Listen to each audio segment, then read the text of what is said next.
Selamat pagi, hari ini kita membahas topik termokimia. Nah, mulai dari definisi. Apa itu termokimia? Jadi termo kan artinya panas ya, kimia berarti berhubungan dengan reaksi-reaksi. Jadi ada reaksi kimia yang melibatkan suatu perubahan panas atau kalor. Jadi ketika satu reaksi kimia disertai dengan perubahan panas tadi, maka diistilahkan dengan termokimia. Jadi termokimia itu mempelajari perubahan kalor zat dalam suatu reaksi kimia. Contohnya seperti reaksi pembakaran, kemudian pelarutan urea dalam air, kemudian pelarutan suatu zat basa dalam air, itu melibatkan perubahan suhu. Jadi tergolong ke dalam termokimia. Jadi ketika suatu reaksi kimia itu tidak melibatkan perubahan suhu, tidak kita masukkan ke dalam konsep termokimia. Nah, pada termokimia itu ada dikenal istilah sistem dan lingkungan. Sistem itu adalah yang menjadi objek kajian, sedangkan lingkungan itu sendiri adalah yang berada di luar sistem, seperti air yang dimasukkan urea ke dalamnya. Urea dan air akan bereaksi dan terjadi perubahan suhu menjadi lebih dingin. Nah, di situ tergolong ke dalam persamaan atau reaksi termokimia terjadi perubahan suhu. Nah, untuk termokimia itu reaksinya dikelompokkan menjadi dua berdasarkan pada perpindahan panasnya. Ada dinamakan dengan reaksi eksoterm dan reaksi endoterm. Untuk reaksi eksoterm itu artinya melepas panas. Jadi reaksi yang melepas panas. Nah, berdasarkan pada sistem dan lingkungan, untuk reaksi eksoterm itu sistem melepaskan panas ke lingkungan sehingga suhu lingkungannya naik, meningkat. Nah, untuk entalpi ya, entalpi itu energi yang tersimpan dalam suatu zat. Itu bisa diukur ketika suatu zat mengalami reaksi atau mengalami perubahan panas. Maka dihitunglah dengan rumus delta H sama dengan entalpi produk dikurang entalpi reaktan. Nah, pada reaksi eksoterm, entalpi produknya kecil dari entalpi reaktan sehingga bertanda negatif. Untuk endoterm itu reaksi yang menyerap panas. Jadi, sistem menyerap panas dari lingkungan. Jadi otomatis suhu lingkungannya akan turun. Ya. Kemudian nilai entalpinya bertanda positif, di mana entalpi produknya lebih besar daripada entalpi reaktan karena sistem menyerap panas tadi. Kemudian untuk persamaan termokimia, jadi persamaan termokimia ini sedikit berbeda dengan persamaan reaksi biasa, karena dalam menuliskan persamaan termokimia, kita harus menuliskan nilai delta H pada reaksi tersebut. Itu menandakan kalau dia reaksinya mengalami perubahan panas. Nah, beberapa hal yang perlu diingat dalam menuliskan persamaan termokimia, yaitu koefisien zat itu sama dengan mol zat. Jadi kalau koefisiennya 2, maka mol zat tersebut 2 dianggap. Lalu wujud. Dalam menuliskan persamaan termokimia perlu perhatikan ketika dia wujudnya padat, misalnya seperti karbon, maka kita tulisnya berupa unsur, yaitu C saja. Lalu kalau dia wujudnya gas, itu biasanya ditulisnya dalam bentuk molekul unsur. Misalnya oksigen ya, kita buatnya O2, bukan O. Ya, itu diperhatikan ketika menuliskan persamaan termokimia. Lalu, berapa hal dalam reaksi termokimia ini? Jika reaksi dibalik, maka tanda delta H diubah. Jadi ketika awalnya plus, maka ketika dibalik menjadi negatif, begitu juga sebaliknya. Kemudian jika reaksinya dikali, ya jika dikali dengan bilangan tertentu misalnya dikali 2, maka deltanya pun ikut dikali 2. Nah, kemudian pada entalpi reaksi ada jenis-jenis perubahan entalpi standar. Nah, diingat ya, kalau ada tanda derajat seperti ini, itu menyatakan kalau dia kondisi standar. Standar itu artinya berlangsung dalam kondisi standar. Nah, di sini ada beberapa macam entalpi standar. Ada delta H derajat F, ya. F itu artinya perubahan entalpi pembentukan standar, POM ya, F itu. Nah, di sini artinya pembentukan senyawa dari unsur-unsurnya. Di mana kondisi standar maka ini harus 1 mol senyawanya. Ya. Kemudian ada perubahan entalpi penguraian standar nih di degradation ya. Jadi artinya penguraian. senyawa-senyawanya turunnya menjadi unsur-unsurnya, kebalikan dari delta HF. Ya, jadi ini senyawa menjadi unsur-unsur. Dengan kondisi ini ada 1 mol juga yang senyawanya kalau mol standar. Kemudian ada delta H derajat C combustion ya, pembakaran. Jadi artinya perubahan entalpi pada pembakaran 1 mol zat, dimana ingat kembali yang namanya pembakaran itu dia kondisinya direaksikan dengan oksigen, gas oksigen. Kalau misalnya zatnya adalah gas hidrokarbon, maka akan menghasilkan karbon dioksida dan uap air. Kemudian delta H derajat N ini menyatakan perubahan entalpi netralisasi standar, di mana yang namanya reaksi netralisasi itu terjadi antara asam dan basa, di mana penetralan dari asam yang mengandung ion H+ dan basa yang mengandung OH- akan membentuk 1 mol air ya. 1 mol 1 ini menyatakan kalau dia kondisinya standar, itu untuk netralisasi. Lalu kalau tadi ada kondisinya standar, jadi bagaimana kalau misalnya dia tidak standar, maka tidak kita tulis derajat seperti ini. Ya, kalau dia tidak standar artinya bukan kondisi 1 mol zat, maka hanya ditulis delta saja. Nah, untuk kondisi tidak standar itu kondisi pada gram tertentu, volume gas tertentu, atau molaritas tertentu. Nah, ingat kembali pada konsep mol di kelas 10 ya, menghitung massa, volume gas, dan molaritas. Nah, jadi hubungan antara entalpi standar dengan entalpi pada kondisi tertentu bisa kita hitung dengan rumus ini. Untuk menghitung entalpi pada kondisi yang tidak standar, rumusnya delta H sama dengan mol dikali delta standar. Nah, menghitung mol itu kalau misalnya kita hubungkan ke massa, maka massa per mR atau AR. Kemudian kalau dihubungkan dengan volume gas, maka mol sama dengan volume per volume molar. Ada kondisinya yang kondisi standar STP atau kondisi RTP. Lalu kalau dihubungkan dengan molar, molar kali volume untuk mencari mol. Jadi tergantung nanti soalnya dalam bentuk apa yang diketahui. Nah, untuk lanjutan materi yang akan dibahas berikutnya itu menghitung entalpi. Nah, cara perhitungan entalpi itu ada 4 bentuk soal ya, perhitungan entalpinya.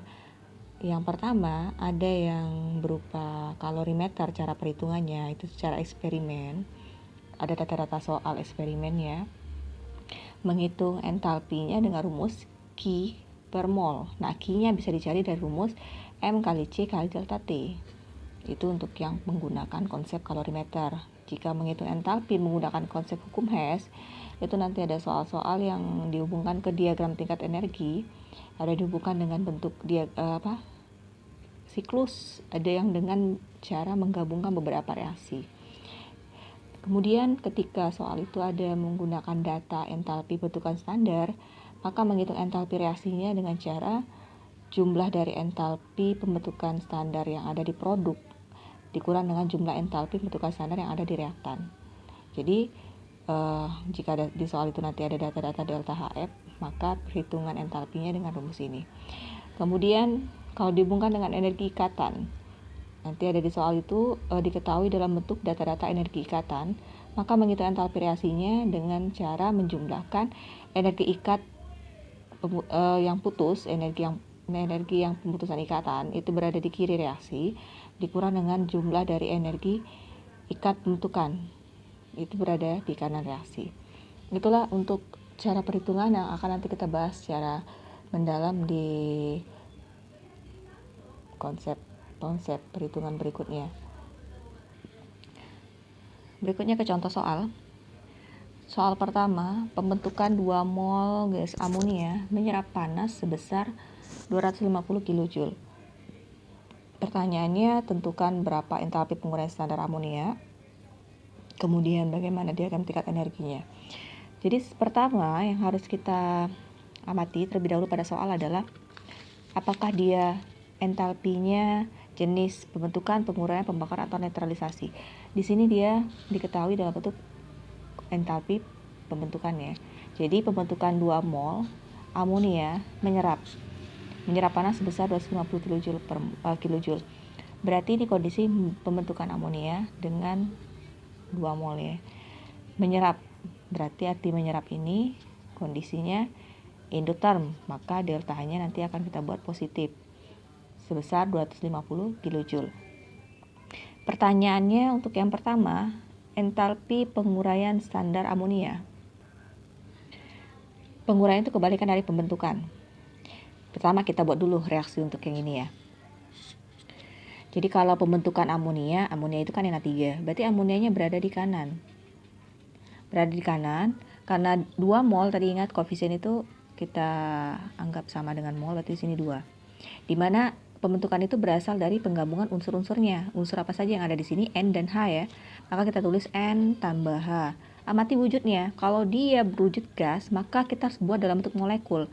Jadi ini kan gas, berarti harus N2. Ini juga gas, harus N2 juga. H2 ya. Nah, di sini 2 mol. Berarti kita setarakan reaksinya. N di ruas kanan berjumlah 2, sedangkan H-nya 6. Di sini hanya 2 ya. Berarti kita tulis 3. Nah, dia menyerap panas sebesar 250 kJ, berarti menyerapkan positif. Jangan lupa menulis tanda positif ya. Jadi ditulis positif 250 kJ. Ini kan kondisinya tidak standar. Ya, karena kondisinya 2 mol. Jadi tidak tulis derajat di sini. Berarti yang diminta untuk yang A, tentukan entalpi penguraian standar. Kalau dia penguraian berarti kebalikan dari pembentukan. Berarti NH3-nya kita letakkan di kiri.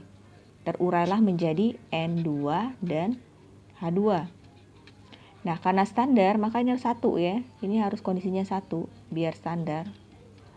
Nah, ini ngikutin ya. Berarti ini kan 1, berarti ini harus setengah N2. Jadi ini harus koefisiennya 1, ini ngikutin saja biar sama setara. Lalu ini 3, berarti di sini 3/2. Maka entalpinya berapa? Ingat tadi kalau reaksi dibalik syaratnya berubah tanda menjadi minus ya. Minus. Dan di sini dia juga dari 2 ke 1. Artinya reaksinya dikali setengah yang ini atau dibagi 2.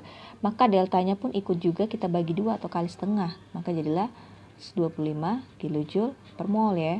Jadi harus tulis per mol, artinya ini kondisi standar. Jadi nilainya dia melepaskan panas sebesar 125 kJ per mol tiap molnya, tiap kondisi standar.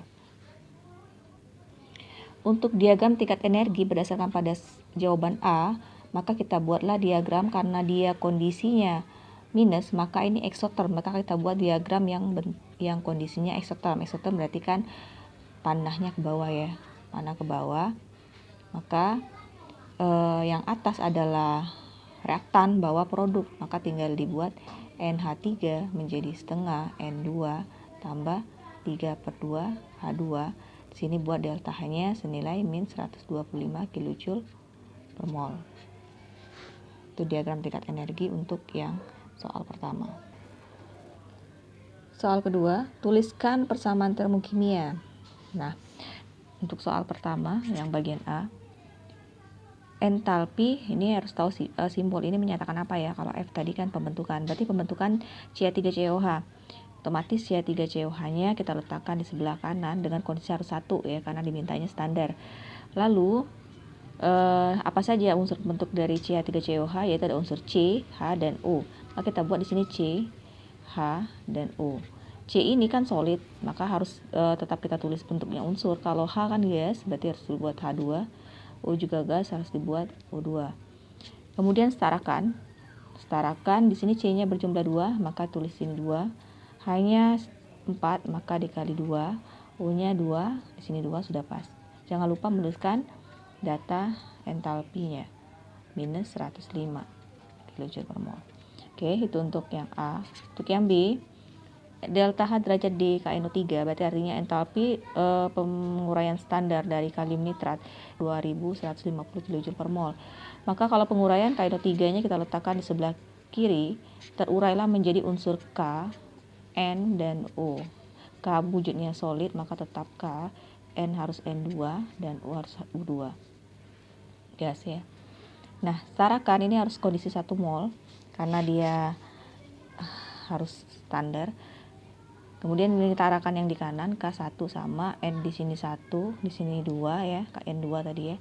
Maka di sini harus dibuat setengah N2. Lalu O di sini kan 3, di sini 2, maka kita buat 3/2 O2.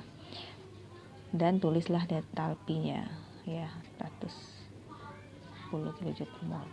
Nah, untuk yang C, ini sama penguraian NaClO3, maka terurai menjadi unsur Na, Cl, dan O. Ini padat, maka Na ini gas, Cl2 dan O juga gas. Setarakan kondisi 1 di sini, Cl-nya sama, di sini 1 ya, di sini 2, maka setengah.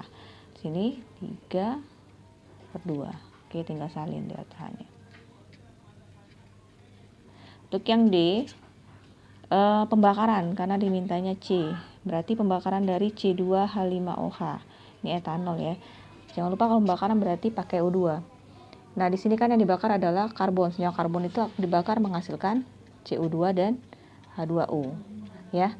Lalu kita setarakan, jangan lupa ini C-nya 2, maka di sini 2, H di sini 6 ya, maka di sini 3. O di sini 4, 7, berarti di sini 3 ya. 4, 7, ini 1, oke. Maka delta H-nya min 3025 kJ per mol. Untuk yang E, delta HN ini netralisasi dari KBr. Nah, ini adalah garam, senyawa garam, di mana yang namanya penetralan itu artinya pencampuran antara asam dan basanya. KBr itu garam yang kalau kita cari asam basanya, yang menjadi basa itu adalah logam. Yang logam di sini adalah K. Jadi kita tambahkan OH-. Jadi basa itu ditandakan ada ion OH-. Sedangkan Br itu adalah non-logam, maka dia bertindak sebagai asam. Tinggal tambahkan H. H itu menyatakan kalau dia asam. Jadi tinggal buat reaksi ya, berarti persamaan dari entalpi netralisasi untuk KBr adalah KOH tambah Br menghasilkan KBr ditambah H2O. Jadi H2O kan dari penggabungan H+ dan OH-. Melepaskan panasnya sebesar minus 150 kJ per mol. Oke, untuk itu yang jawaban nomor 2. Contoh soal ketiga, pada pembentukan 10 gram kalsium karbonat solid dibebaskan panas sebesar 402 kJ. Tuliskan persamaan termokimia pembentukan standar kalsium karbonat. Dari soal ini berarti kita bisa tahu pertama dia berupa pembentukan.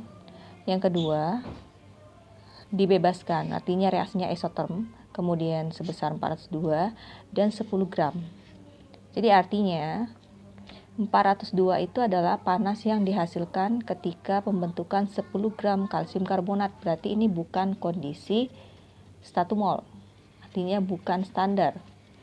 Nah, jadi intinya itu tadi ya, ingat kembali yang sebelumnya dibahas. Tadi kalau dia kondisinya bukan standar, berarti kita harus cari dulu kondisi standarnya. Yang diminta tuliskan persamaan termokimia pembentukan standar dari kalsium karbonat. Nah, berarti kita cari dulu menghitung entalpi pada kondisi standar. Nih ya, karena dia pembentukan berarti ini F ya. Nah, sekarang untuk mencari yang standarnya, berarti ini yang ditanya, ini yang kita cari.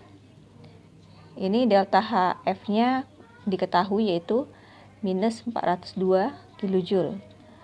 Molnya kondisi dalam 10 gram itu berapa mol gitu kita cari ya. Dimana Mr kalsium karbonat itu adalah 100.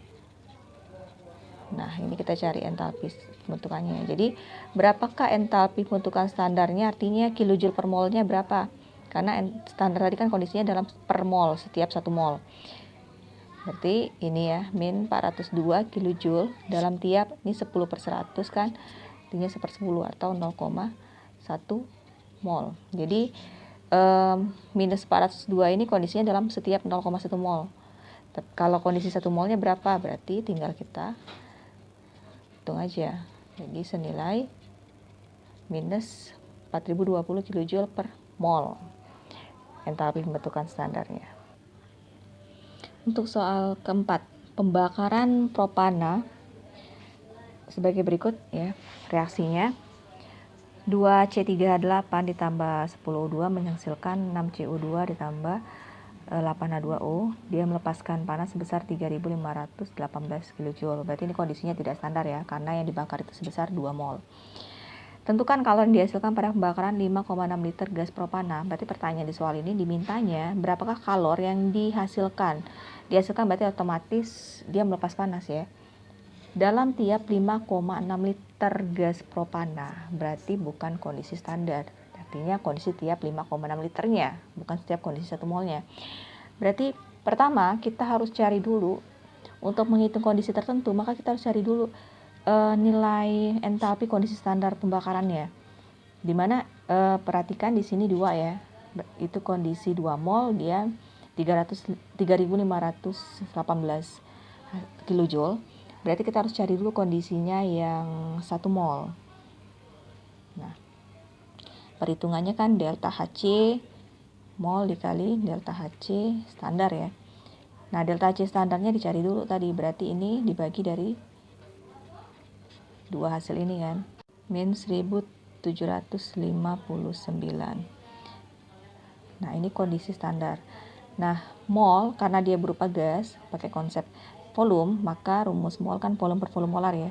Berarti 5,6 liter per STP berarti 22,4 liter per mol. Nah, dikalilah ini min 1759. Maka ini kalau kita sederhanakan jadinya 1/4 ya. Maka jadi diperolehlah entalpi pembakaran pada kondisi 5,6 liter gas propana senilai 439,75 kJ ya. Ini kondisi 5,6 liter tadi. Ini adalah entalpi pembakarannya. Kalau ditanya tadi kalor ya, jadi kita bedakan. Kalau kalor itu simbolkan Q, itu kebalikan dari delta H, tandanya tinggal kita buat plus. Jadi kalau misalnya entalpinya bertanda min, Q-nya plus. Kalau entalpinya bertanda plus, Q-nya min ya untuk kalor.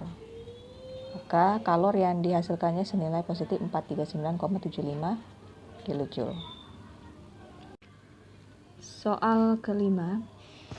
Gas asetilena dihasilkan dari reaksi kalsium karbida direaksikan dengan air menghasilkan kalsium hidroksida dan gas asetilen. Jika nilai kalori pembakaran gasnya adalah minus 320 kilokalori per mol, di mana dalam suatu proses digunakan 320 gram kalsium karbida dengan asumsi bahwa hanya 60% kalsium karbida yang bereaksi, maka pertanyaannya pembakaran gas asetilena yang terbentuk dihasilkan kalornya seberapa banyak. Nah, di sini kita perhatikan bahwa nilai kalori pembakaran dari gas asetilena adalah 320. Artinya ini kondisi standarnya ya, pembakaran standar.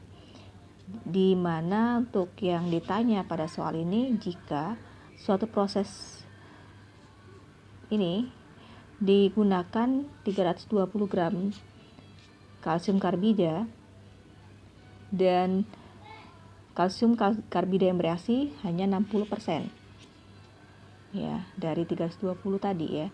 Artinya tidak semuanya yang bereaksi. Maka pada pembakaran gas asetilena itu berapa kalori yang dihasilkan? Jadi pertama kita harus cari dulu berapa massa yang bereaksi tadi. Berarti 60% ya dari 320. Itulah massa yang bereaksi, massa kalsium karbida yang bereaksi. Jadi 192 gram. Kemudian pada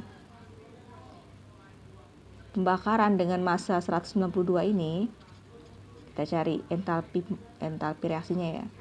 Di mol sama kayak tadi, mol kali entalpi standar.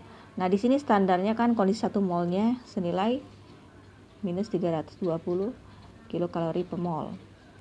Nah, di sini molnya karena diminta kondisi yang bereaksi 60% dari 320 berarti 192 dibagi massa molekulnya 64 ya.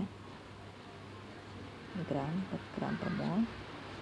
pertanyaannya tadi entalpi reaksi yang dengan 60% kalsium karbida yang bereaksi, maka hasilnya ini 43 ya, 3 kali min 320 ini habis, maka tinggal hasilnya min 960 kilokalori. Oke.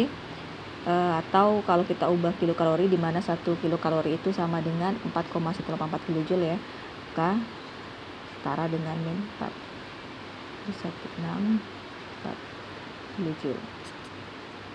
Oke, ini contoh soal untuk perhitungan entalpi pada kondisi yang tidak standar. Semoga dapat dipahami. Silakan pelajari kembali dari berbagai macam sumber. Selamat pagi.